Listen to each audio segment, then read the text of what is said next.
Havendo eu recebido a autorização dos principais sacerdotes, encerrei muitos dos santos na prisão. E quando os condenavam à morte, eu dava o meu voto contra eles. Muitas vezes os castiguei por todas as sinagogas, obrigando-os até a blasfemar. E demasiadamente enfurecido contra eles, eu os perseguia até em cidades estrangeiras. Com isto em mente, parti para Damasco, levando autorização dos principais sacerdotes, e por eles comissionado. Ao meio-dia, ó rei, enquanto eu seguia pelo caminho, vi uma luz no céu, mais resplandecente que o sol, que brilhou ao redor de mim e dos que iam comigo. E caindo todos nós por terra, ouvi uma voz que me falava em língua hebraica: Saulo, Saulo, por que você me persegue? É duro para você ficar dando coices contra os aguilhões.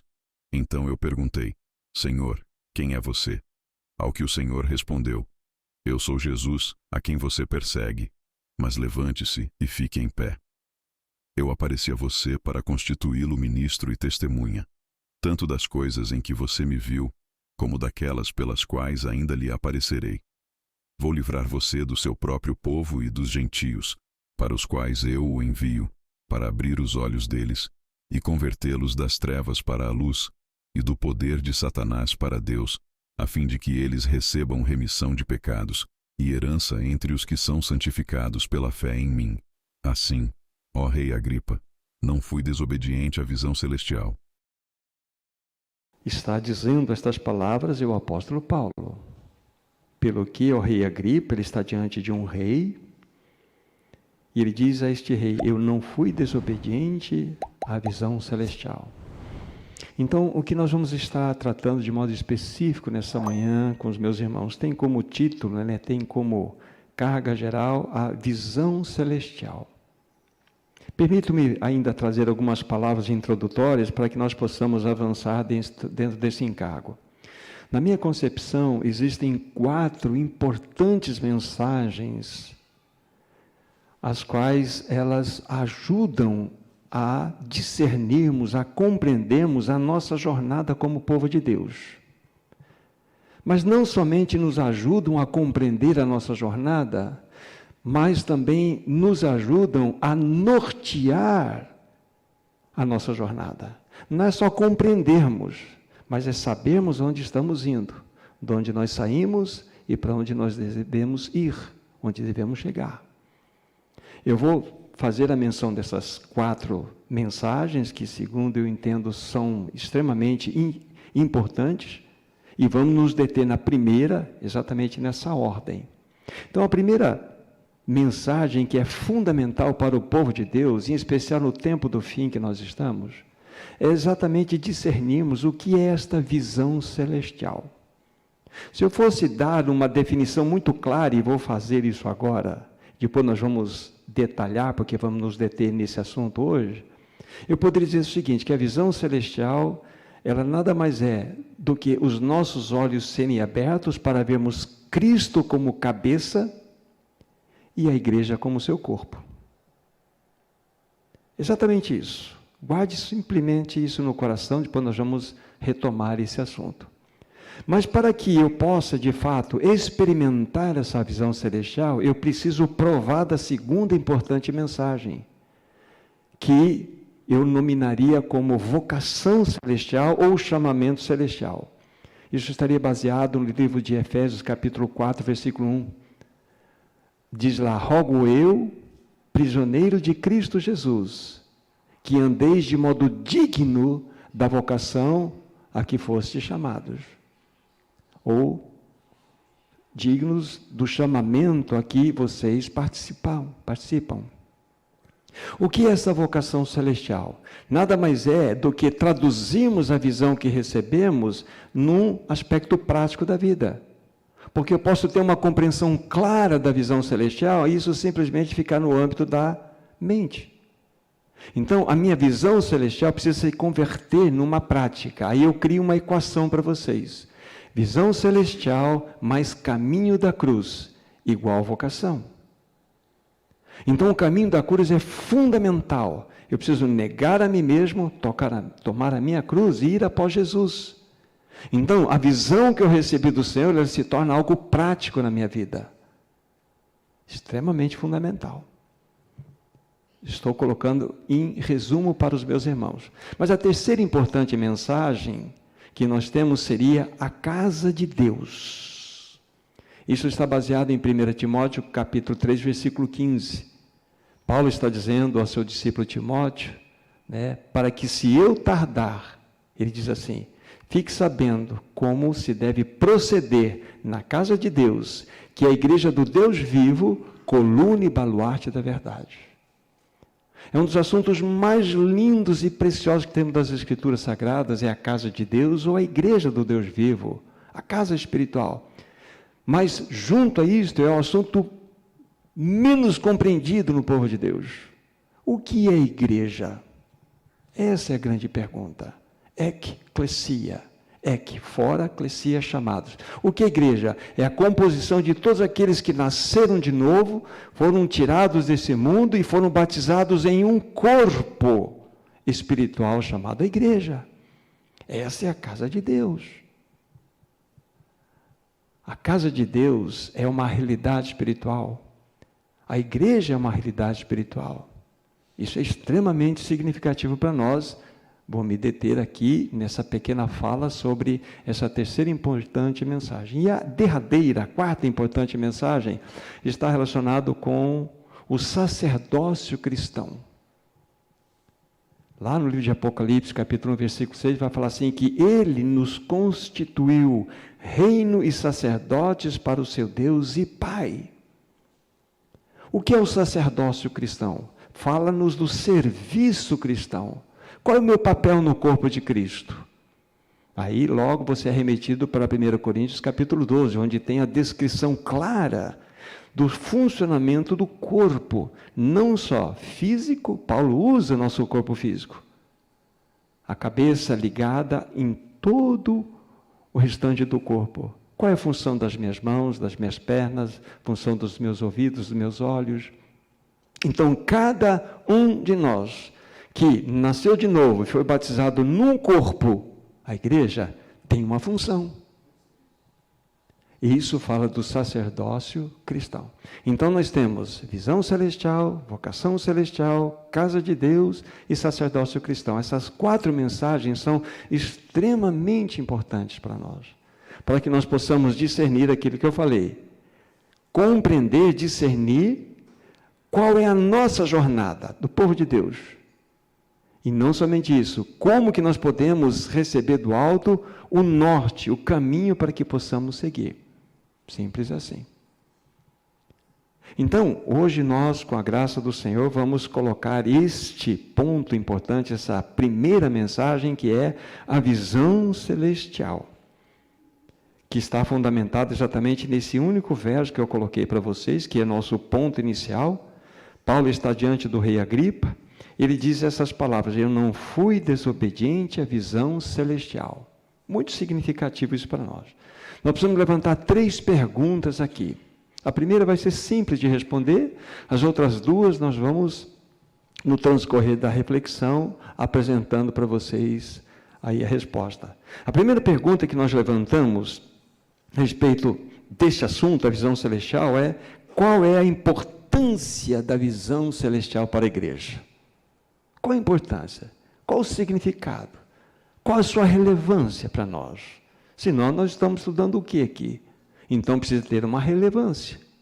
A segunda pergunta é voltada a este assunto. O que Paulo realmente viu? Porque ele teve uma visão celestial. O que ele viu?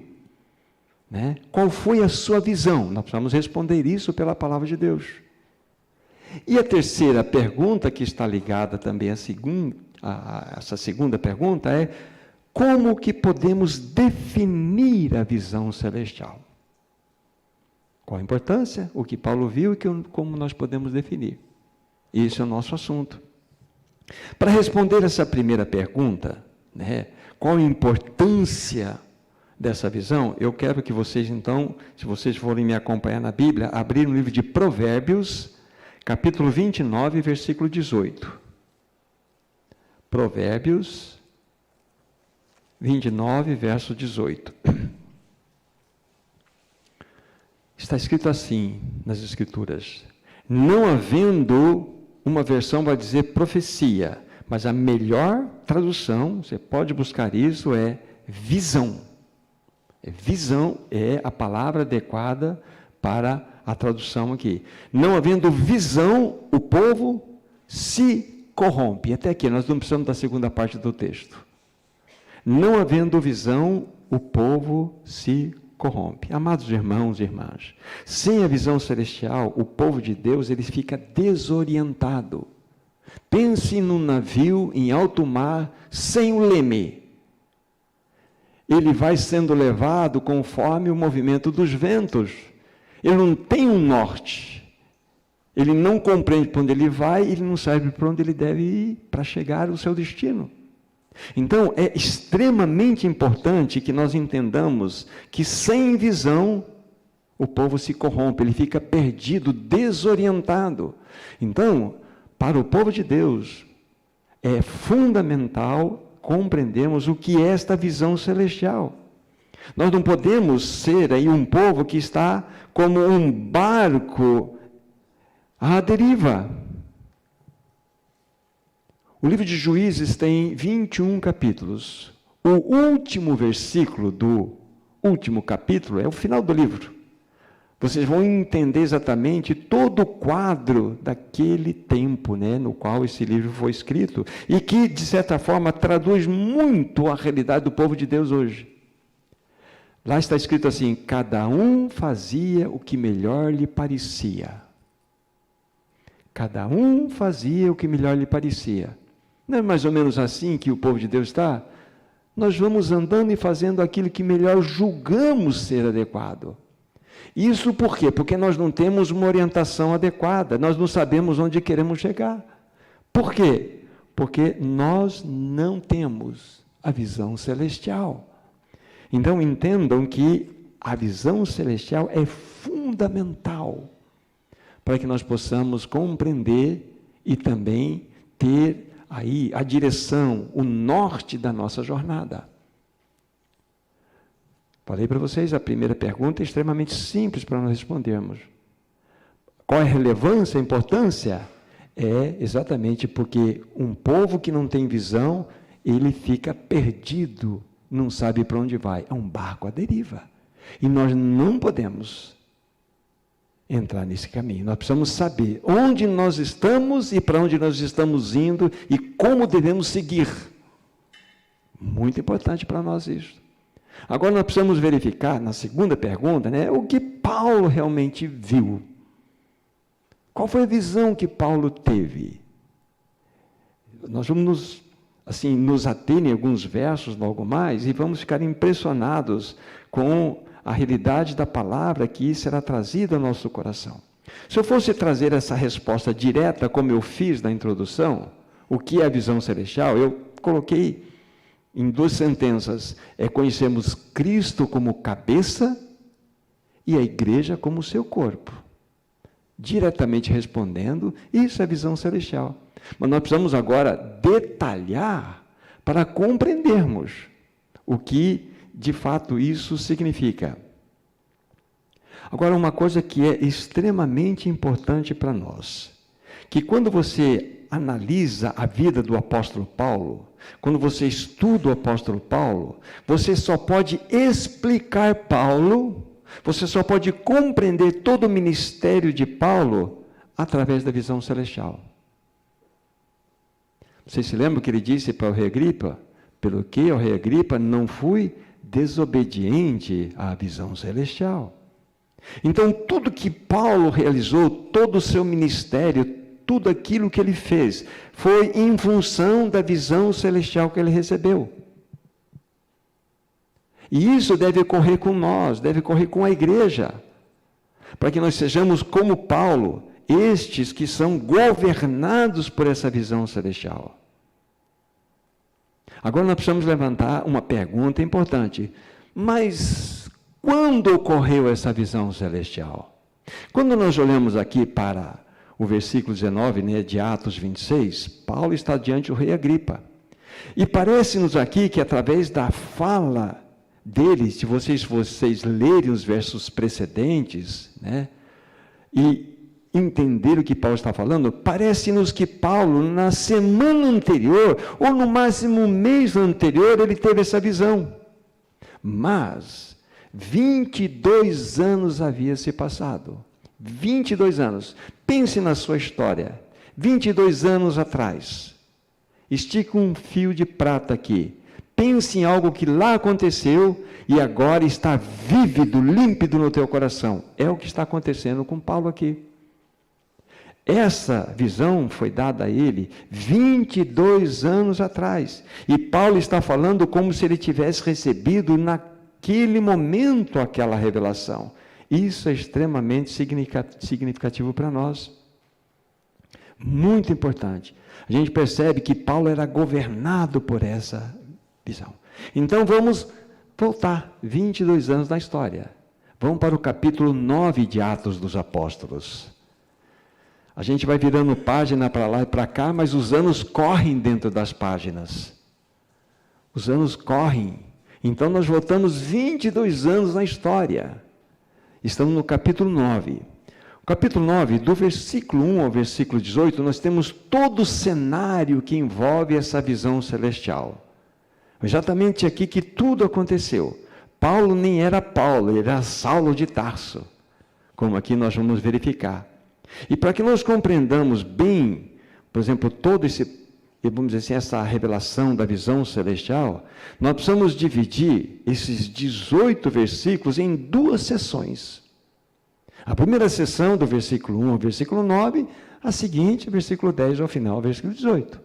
Então, nós temos essas duas sessões que vão nos explicar, nos ajudar a compreender tudo o que aconteceu na vida de Paulo, e ele, então, lá 22 anos diante do rei Agripa, ele fala assim, olha, eu não fui desobediente à visão celestial. É tudo isso que aconteceu aqui.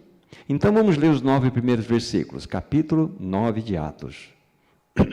Saulo, respirando ainda ameaças e morte contra os discípulos do Senhor, dirigiu-se ao sumo sacerdote e lhe pediu cartas para as sinagogas de Damasco, a fim de que, caso achasse alguns que eram do caminho, assim homens como mulheres, os levasse presos para Jerusalém.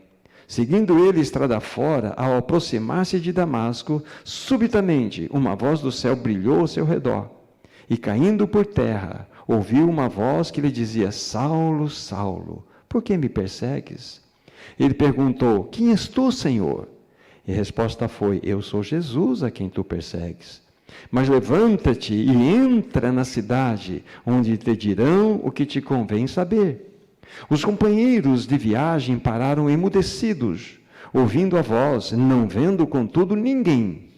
Então se levantou Saulo da terra, e abrindo os olhos, nada podia ver. E guiando-o pela mão, levaram-no para Damasco. E esteve 3 dias sem ver, durante os quais nada comeu e nada bebeu.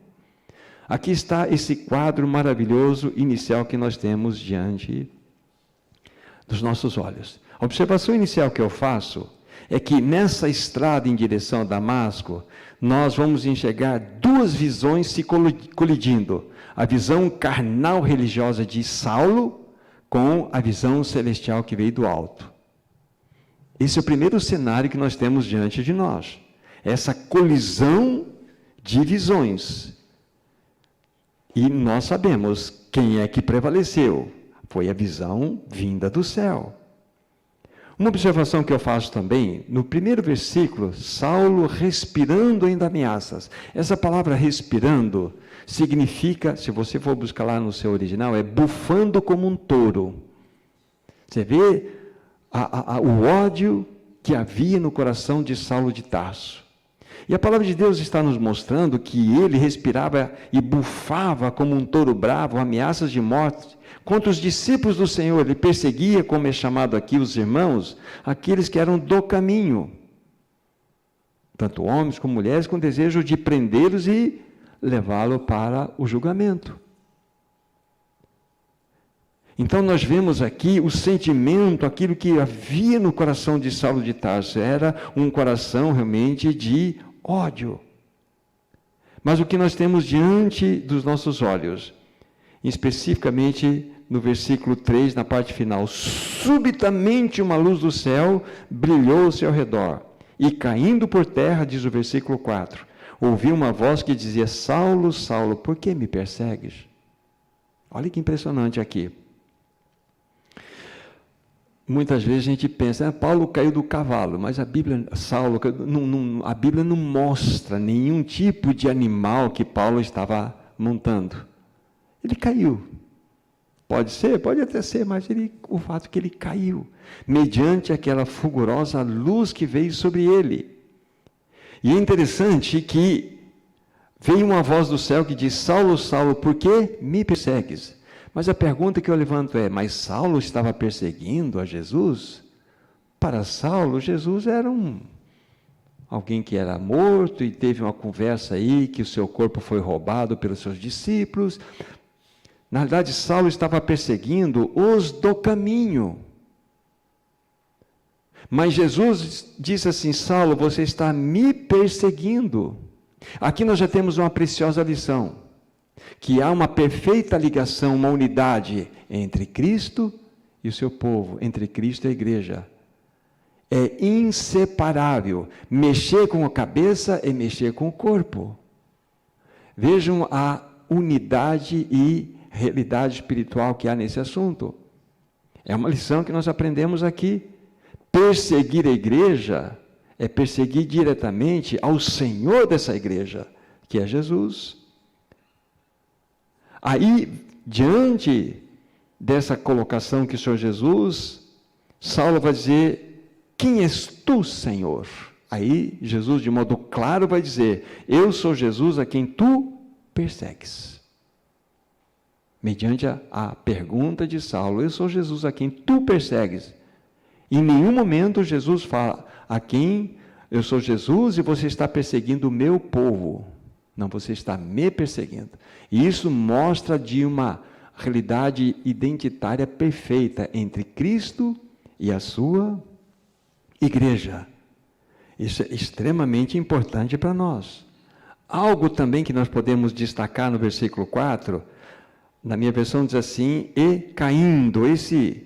Esse verbo que aparece cair, está no gerúndio, caindo, é uma palavra muito importante no seu original, piptos, que significa cair como cadáver, cair como morto, cair sem a possibilidade alguma de ser novamente levantado.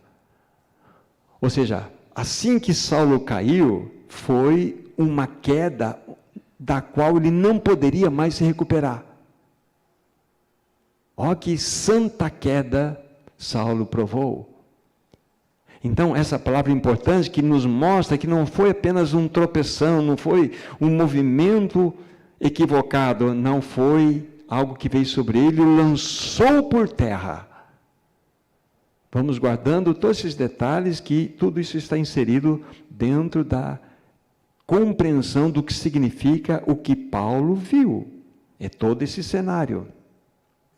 E nós vamos ver que a partir desse momento, todo o curso da vida de Saulo mudaria radicalmente. Posteriormente, ele vai ser nominado como Paulo, como ele vai ser conhecido.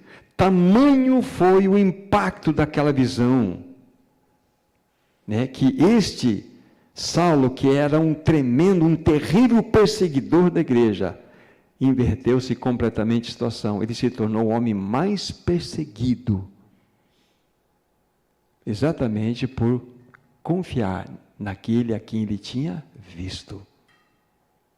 Irmão, irmã, é impossível nós permanecermos os mesmos depois de termos os olhos abertos e termos visto a Jesus. Impossível. Então vamos olhando para esse quadro aqui, extremamente importante para nós. Como eu disse, de maneira radical, plena, toda a direção e governo da vida de Saulo, que posteriormente vai ser chamado Paulo, iria mudar de modo completo. Ainda olhando aqui nesse relato de Saulo de Tarso, aparece apenas uma única pergunta que ele fez, que é: quem és tu, Senhor? Mas na realidade, nós vamos saber, por um outro relato que daqui a pouco vamos ver, que Saulo faz uma segunda pergunta para o Senhor. Se nós avançarmos um pouco na história, daqui a pouco vamos retornar aqui, e nós voltamos 22 anos, nós vamos avançar agora 20 anos. Então vejam só, nós temos um espaço grande na vida de Saulo, que se tornou o grande apóstolo Paulo. Ele fez a primeira viagem missionária, a segunda viagem missionária, ele foi para muitos cantos do Império Romano divulgando a palavra. Mas quando ele chega em Jerusalém, o que vai acontecer? Ele vai ser preso. Havia uma profecia de Ágabo, que de fato ele seria preso, e ele foi. Ele foi preso, então ele é levado diante das autoridades. Então vão comigo, por favor, em Atos 22, vocês estão avançando 20 anos na história agora.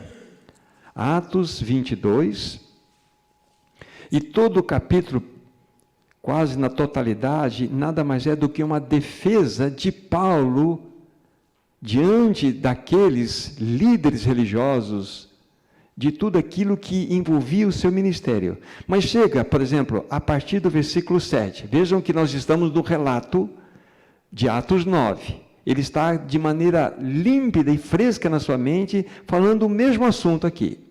Versículo 7, ele está relatando. E caí por terra, né? A luz, no verso anterior diz que a luz brilhou ao redor e ele caiu por terra, ouvindo uma voz que dizia: Saulo, Saulo, por que me persegues? Veja o relato anterior. Perguntei: quem és tu, Senhor? Essa é a pergunta que nós temos lá em Atos 9.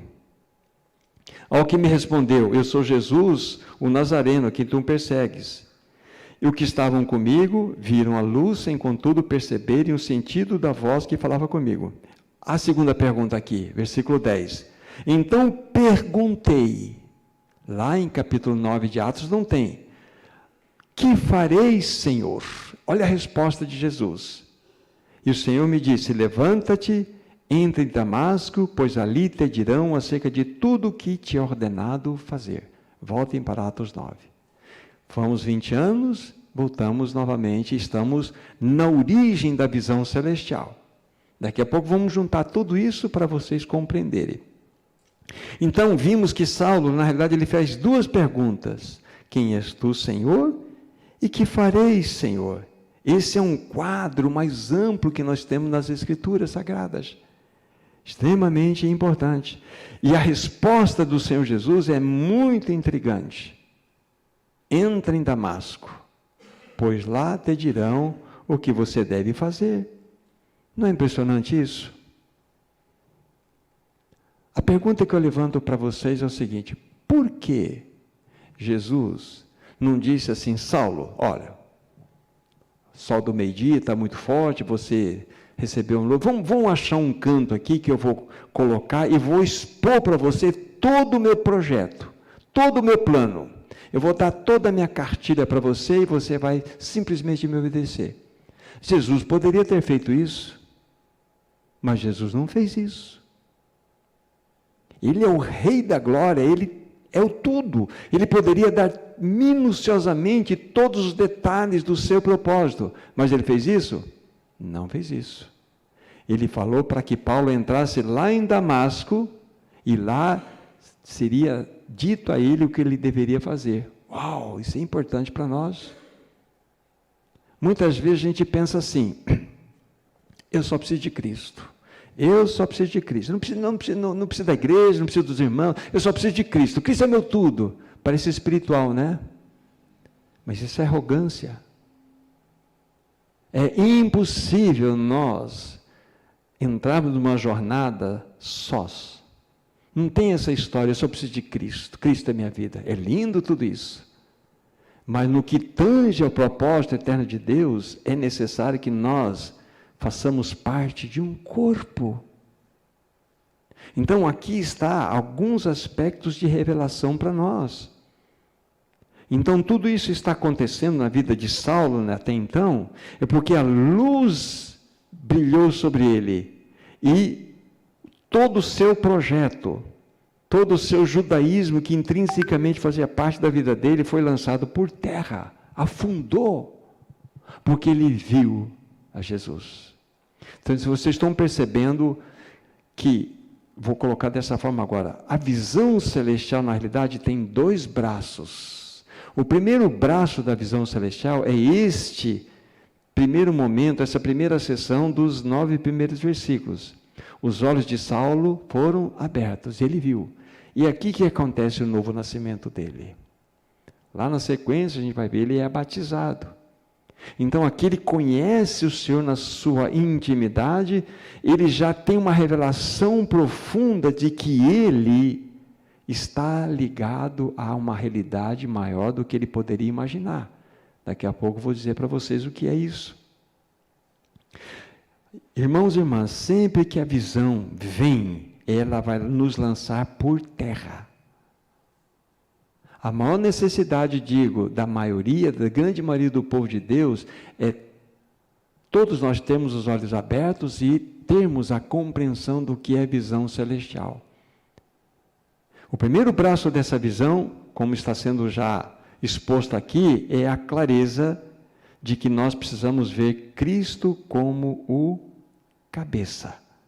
Ele é o cabeça. Muito importante para nós. Agora, estamos em Atos 9, do versículo 10 em diante, nós temos a segunda sessão, que vai complementar para nós o que significa a visão celestial. A partir do versículo 10. Ora, havia em Damasco um discípulo chamado Ananias. Disse-lhe o Senhor, em uma visão, Ananias, ao que respondeu, eis-me aqui, Senhor. Então o Senhor lhe ordenou, dispõe-te, vai à rua que se chama à direita, e na casa de Judas, procura por Saulo, apelidado de Tarso, pois ele está orando. E viu entrar um homem chamado Ananias e impor-lhe as mãos para que recuperasse a vista. Ananias, porém, respondendo, disse, Senhor, de muitos tenho ouvido a respeito desse homem, quantos males tem feito aos seus santos em Jerusalém, e para aqui trouxe autorização dos principais sacerdotes para prender a todos que invocam o teu nome. Mas o Senhor lhe disse, vai, porque este é para mim um instrumento escolhido para levar o meu nome perante os gentios e reis, bem como perante os filhos de Israel. Pois eu lhe mostrarei quanto lhe importa sofrer pelo meu nome. Então Ananias foi, e entrando na casa, impôs sobre ele as mãos, dizendo, Saulo, irmão, o Senhor me enviou a saber, o próprio Jesus, que te apareceu no caminho por onde vinhas, para que recuperes a vista e fiques cheios do Espírito Santo. Imediatamente lhe caíram dos olhos como que umas escamas, e tornou a ver. A seguir, levantou-se e foi batizado. Até aqui. Aqui nós temos toda a segunda sessão do que envolve tudo isso que nós estamos falando para compreendermos o que é a visão celestial. Como eu disse para vocês, o Senhor Jesus poderia, se o desejasse, dar para Saulo todo o projeto que ele tinha no seu coração. Mas Jesus queria ensinar para Saulo e para todos nós que é algo muito mais sublime. É que nós estamos ligados a um corpo. Nós fazemos parte de uma realidade espiritual. E é impressionante quando nós olhamos para este Ananias que é aqui mencionado, que de fato ele teve uma visão, né? O Senhor apareceu a ele. Do mesmo modo que ele entra na história, ele desaparece da história. Quem é Ananias aqui? Agora, nós devemos ter o seguinte raciocínio: não existiria um Paulo se não houvesse um Ananias. Então o Senhor Jesus estava mostrando a importância da dependência mútua, a importância do corpo de Cristo. Quando nós olhamos para a nossa constituição física, o nosso corpo, então o Senhor fez de maneira é incompreensível de tão lindo que é o projeto de Deus do corpo humano. Aí você fala assim, qual é a função do meu dedinho? Qual é a função do meu dedinho? Qual é a função? Por que Deus criou ali aqueles 5 dedos e colocou o dedinho lá? Aí você fala, meu, tem um calo, tem um chulezinho ali, qual é a função? Está escondido. E eu até conheço pessoas que, por uma razão até de saúde, precisou cortar o dedinho. E essa pessoa fala, eu ando sem o meu dedinho do pé. Eu sei que você anda. Foi o dedinho do lado direito, então você tem uma dor aqui, bem aqui, não é verdade? Por quê? Você vai compensar a tua passada, porque aquele dedinho que serve de um apoio, ele tem a função no corpo físico. Ele está escondido, ele não aparece, ele é o mais desprezado, está esquecido lá, mas ele tem uma função importante no seu corpo, é dar equilíbrio adequado, para que você não tenha dores espalhadas pelo seu corpo que você não sabe de onde vem. É a desorganização ou a falta de um pequeno membro ali. Então, Ananias é como esse dedinho na vida de Saulo, né? Posteriormente Paulo. Nós não teríamos Paulo se nós não tivéssemos Ananias. Então, todos os membros do corpo de Cristo, lembra que eu falei do sacerdócio cristão?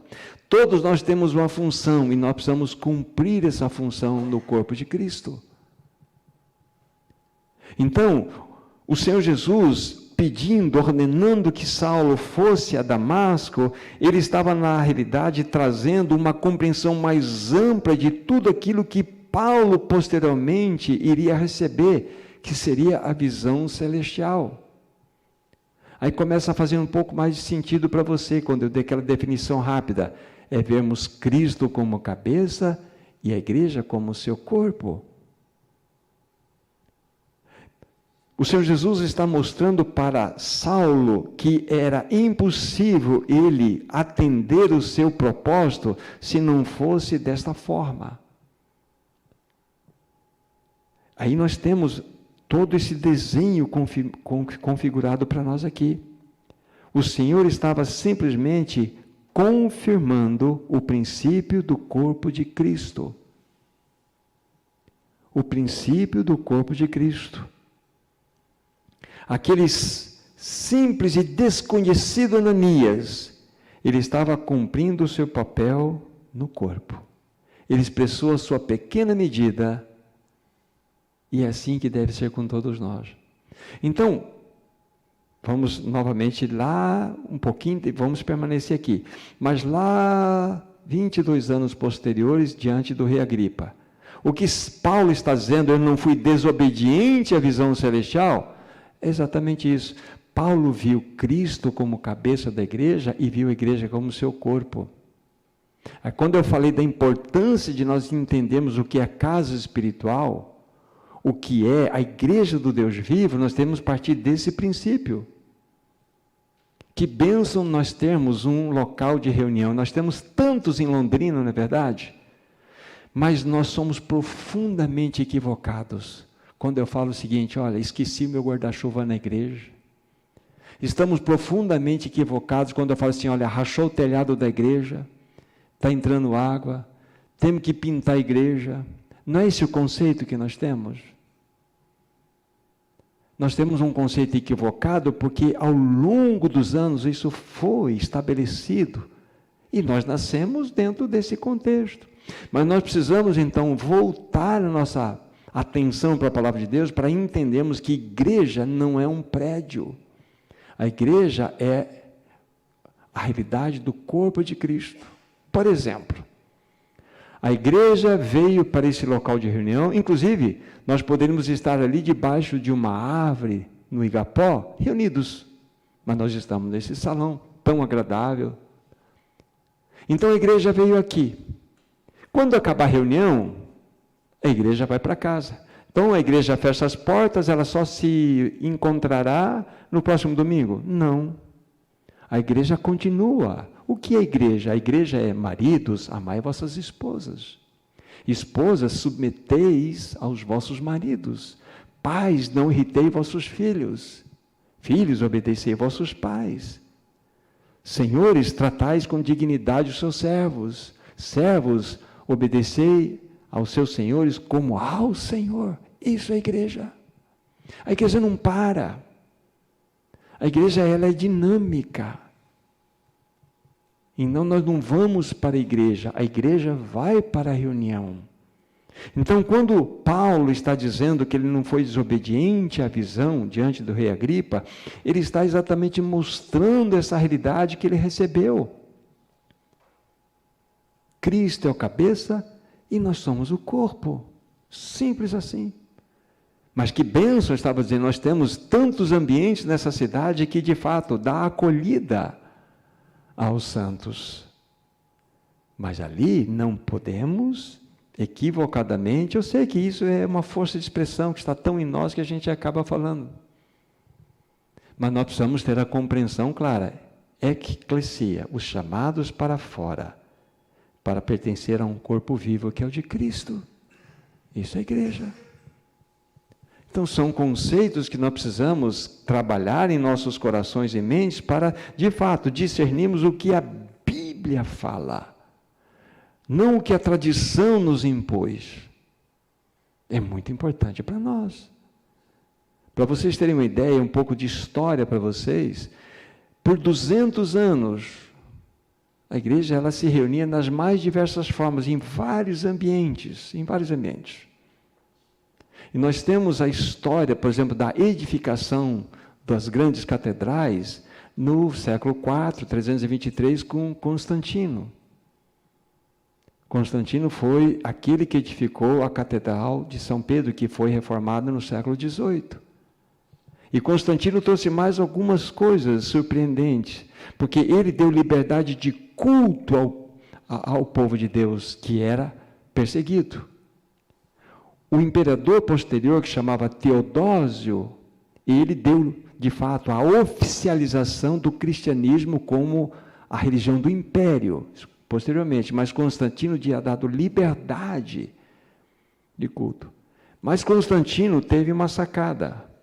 Olha, mas vocês são um povo muito simples, nós precisamos criar o clero e o laicado. O clero é os importantes. Vamos colocar umas indumentárias mais assim, paramentosas, para diferenciarmos do povo simples. Vocês precisam profissionalizar esse cristianismo, que está muito assim solto, está muito simples. Isso aconteceu com Constantino. Isso foi reverberando na história até chegar aos nossos dias. Nós não podemos entender que todo ambiente de reunião é um problema. Não, graças a Deus pelo ambiente. O que deve mudar é aqui dentro. Eu devo entender que igreja é uma realidade espiritual. E isso só é possível quando eu tenho a visão celestial que Paulo está falando diante do rei Agripa. Eu não fui desobediente à visão celestial. Irmãos e irmãs, isso precisa ficar claro no nosso coração. A igreja se reúne. E depois que terminou a reunião, a igreja vai para casa. Fechou as portas? Não, a igreja continua. Aquilo que eu falei. A igreja vai acontecendo. Essa é a realidade linda que nós temos. Então, quando nós pensamos, né, nas duas sessões que nós fizemos lá em Atos capítulo 9, né, os 9 primeiros versículos, depois do 10 ao 18, nós temos exatamente os dois braços da visão celestial. Cristo foi o que Saulo viu. Mas Cristo não falou tudo para Saulo. O Senhor Jesus, no caso, manda Saulo para Damasco, porque Jesus queria mostrar a importância da dependência que Saulo deveria ter de um irmãozinho. Então, nós temos a seguinte configuração. Lembra-se que Ananias também teve uma visão. E teve uma compreensão. Então, nós temos Saulo agora em Cristo. Nós temos Ananias em Cristo. Mas nós temos o que também? Nós temos Saulo dependendo de Ananias e Ananias dependendo de Saulo. Nós temos o corpo. Essa é a beleza que nós temos aqui na exposição desses versos, que há muitas outras coisas lindas que nós temos diante dos nossos olhos, mas basicamente eu creio que meus irmãos estão compreendendo a visão celestial tem dois braços: Cristo e a igreja. Essa é a beleza. Alguém poderia perguntar assim: quando que nasceu a igreja? Então, quando eu pego o capítulo 9, se eu quiser voltar para o Pentecostes, lá nos 2 primeiros capítulos de Atos, eu volto 7 anos. Então a igreja tinha nascido 7 anos antes. Mas como que a igreja nasceu?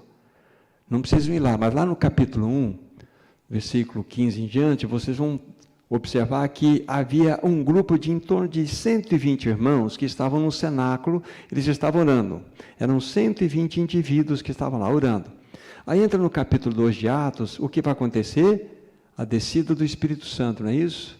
E tem todas aquelas maravilhas que estão relatadas lá. Sabe o que aconteceu ali? Quando o Espírito Santo desceu e veio sobre todos eles, aqueles 120 indivíduos se tornaram 120 membros uns dos outros. O que o Espírito Santo fez foi unir aqueles 120 indivíduos em um corpo.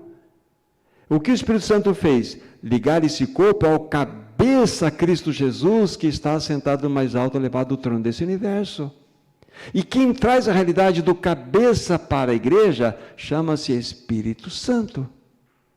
É isso que aconteceu lá no Pentecostes. Então, quando a igreja nasceu, exatamente nesse contexto de Pentecostes. Essa é a beleza. Claro para nós? Então, quando você vai novamente volte lá para Atos 26, novamente, onde nós iniciamos. Atos 26, no versículo 19, nós estamos então diante de uma situação, né, que Paulo posteriormente ele vai ser levado para a Itália, para Roma, para ser colocado diante de um julgamento. Ele fica preso em Roma por mais 2 anos. Ele já tinha estado aqui 2 anos em Cesareia de Filipos, 2 anos preso. Ele vai ficar mais 2 anos preso em Roma. E exatamente, apenas uma observação, nesses 2 anos que ele ficou prisioneiro, mas essa prisão era uma prisão domiciliar. Ele tinha sua própria casa, vocês se lembram do relato da Bíblia. E lá o Senhor revelou as mais elevadas cartas, chamadas cartas da prisão, para ele: Efésios, Filipenses, Colossenses e uma pessoal que é Filemon. Então, se nós queremos cartas elevadas da prisão, estudem essas 4 cartas. Paulo recebeu lá quando ele estava na prisão.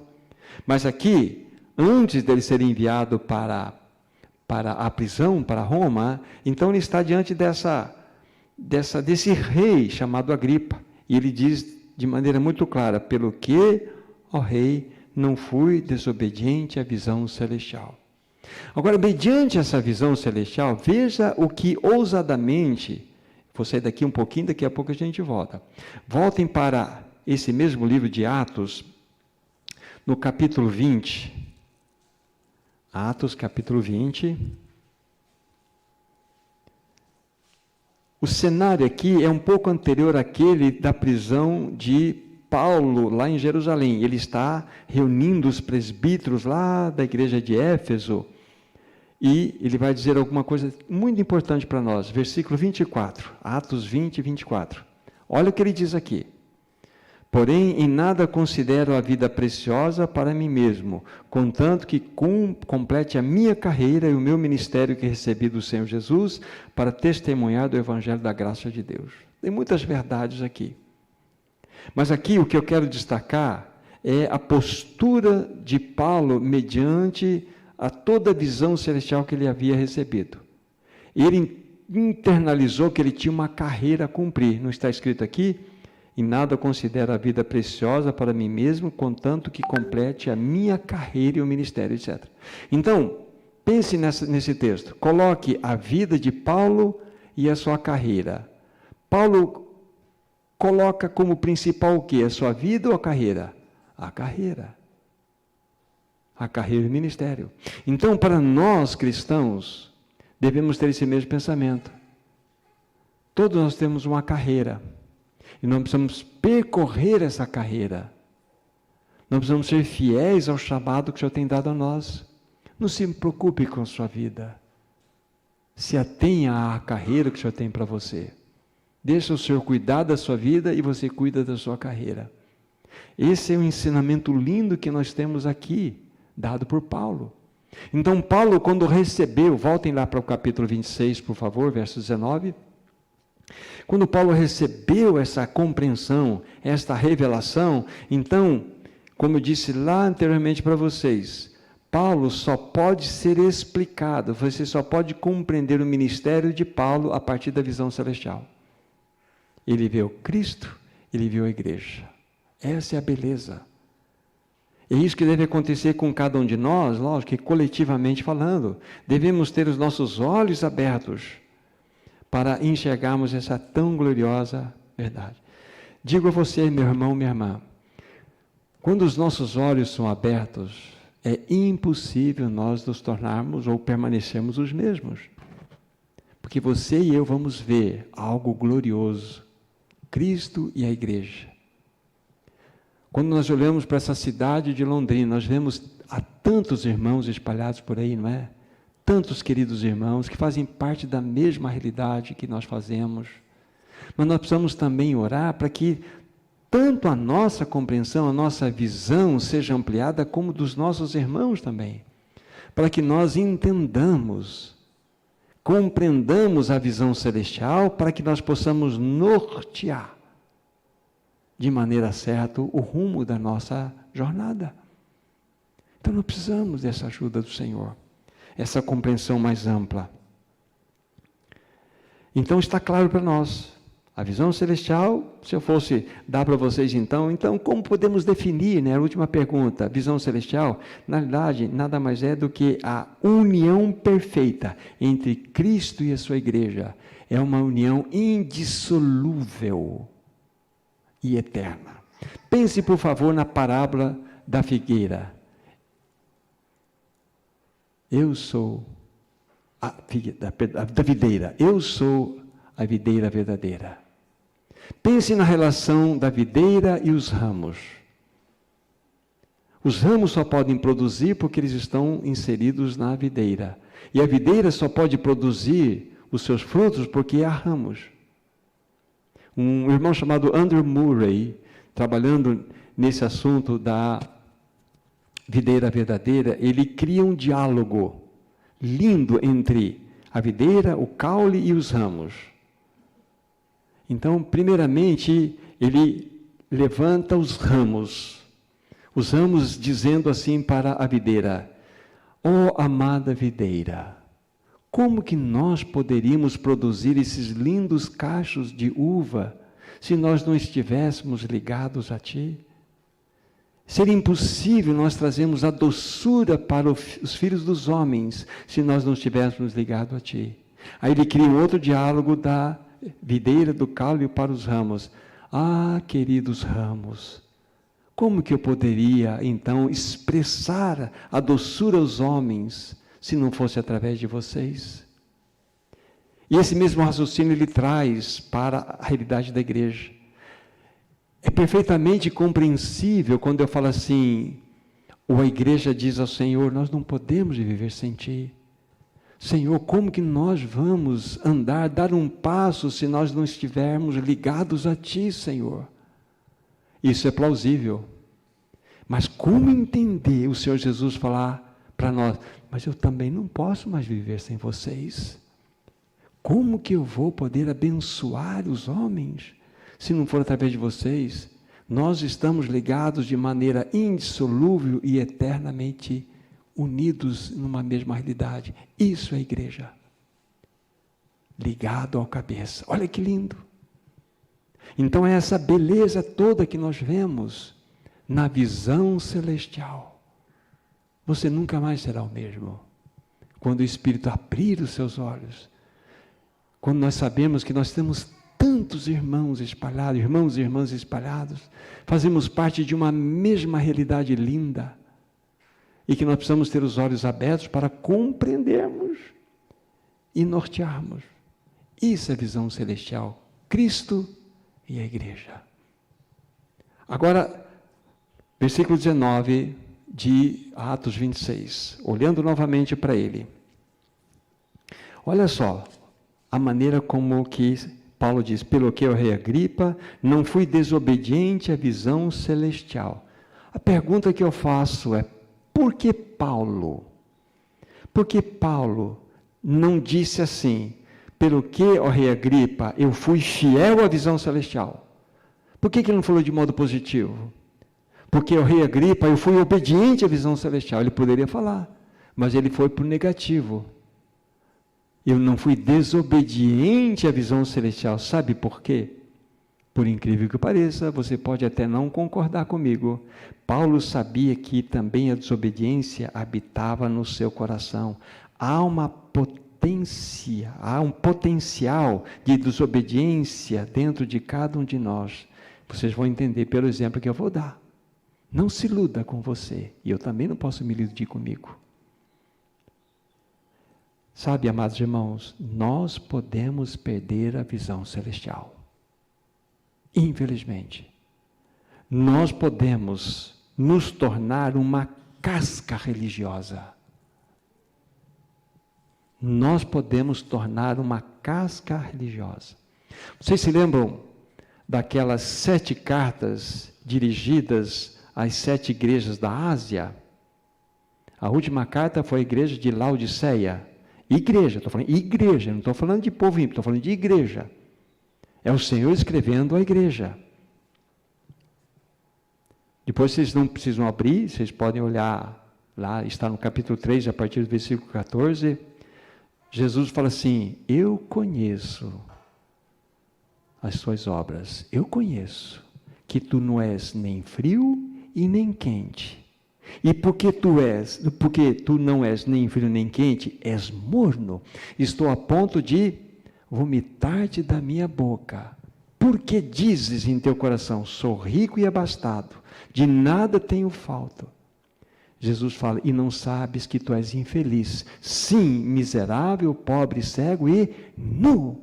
Aconselho-te que de mim compres ouro refinado para te enriqueceres, vestes brancas para te vestires e assim ocultares a vergonha da tua nudez, e colírio para ungires os teus olhos, para que você possa ver. Eu repreendo e disciplino a todos quantos amo. Arrepende-te, pois. Eis que estou à porta e bato. Se alguém abrir a porta, eu entrarei e serei com ele e ele comigo. Laodiceia.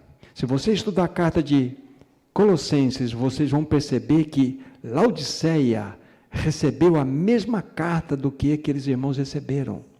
Receberam a mesma porção de revelação celestial. Eles estavam avançando, mas num momento na história se tornaram desobedientes à visão. Se tornaram uma casca religiosa.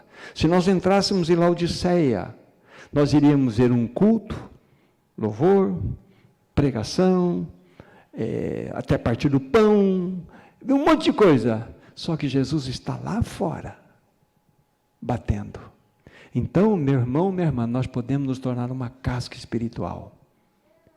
Por isso que Paulo está dizendo: eu não fui desobediente à visão celestial.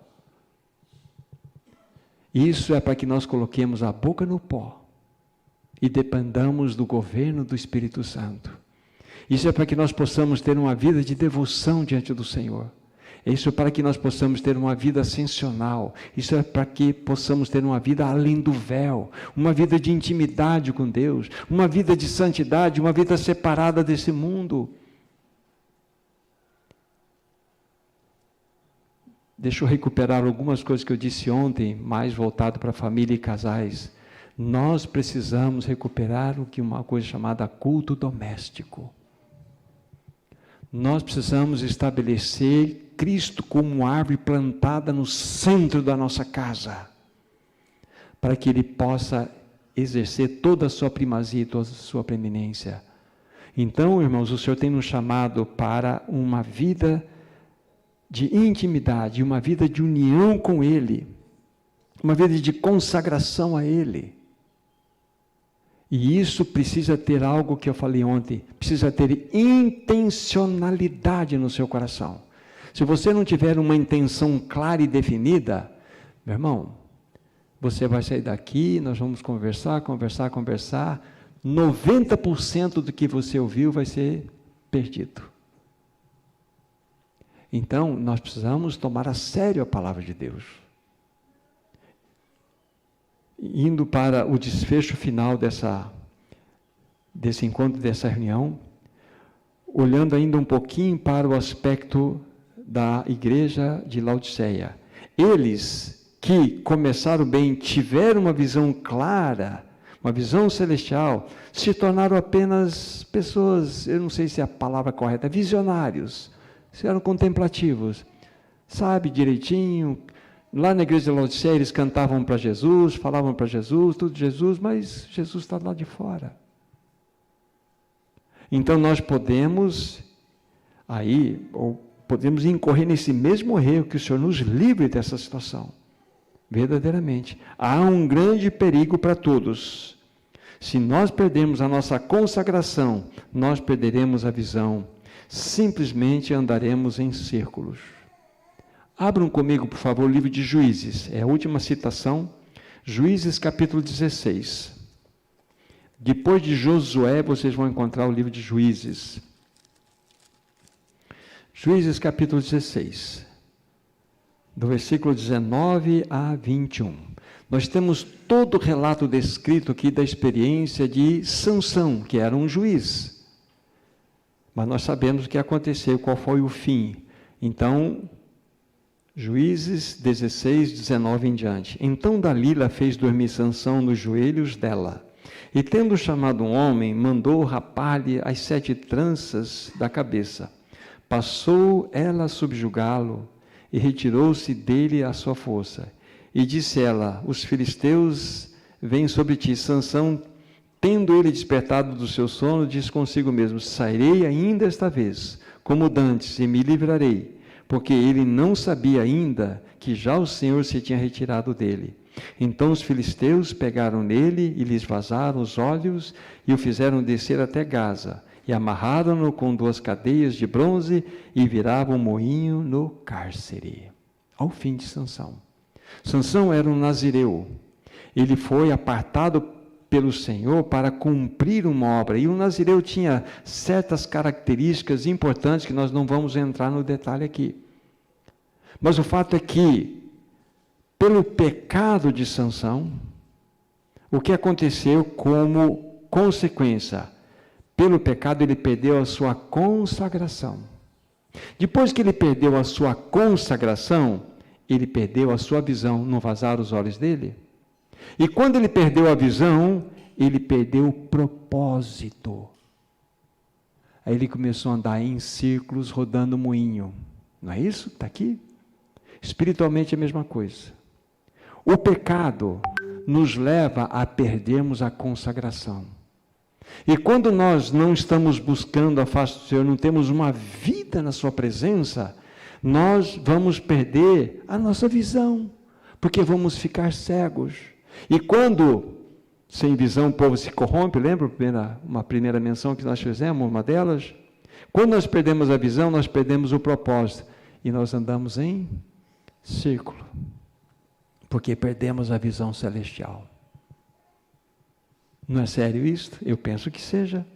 Então, por isso então que Paulo disse: eu não fui desobediente à visão celestial, porque nós encontramos lá em Laodiceia desobedientes. E o Senhor tratou aquele povo como sua igreja.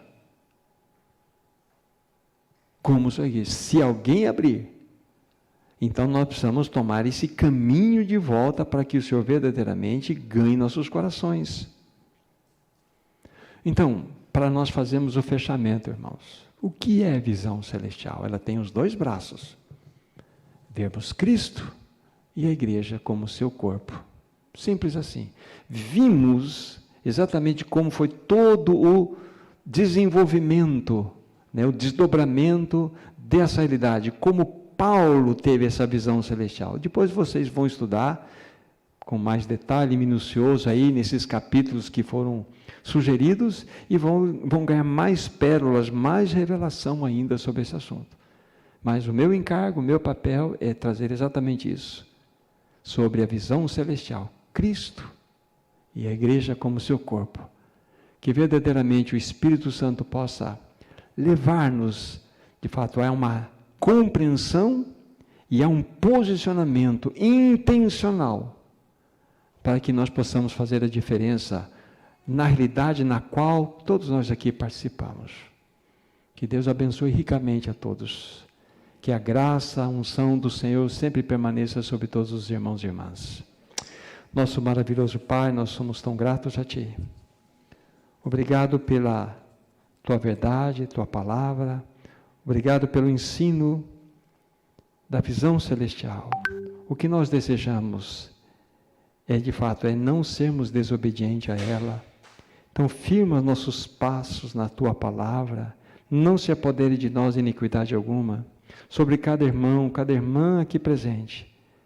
Derrama de Ti mesmo, do óleo da unção, para que haja uma compreensão clara do Teu falar. Fortaleça os irmãos aqui. Derrama sobre esses amados irmãos da Tua graça, da Tua bondade. Encomendamos nas Tuas próprias mãos a Tua palavra e o fazemos em nome de Jesus. Amém.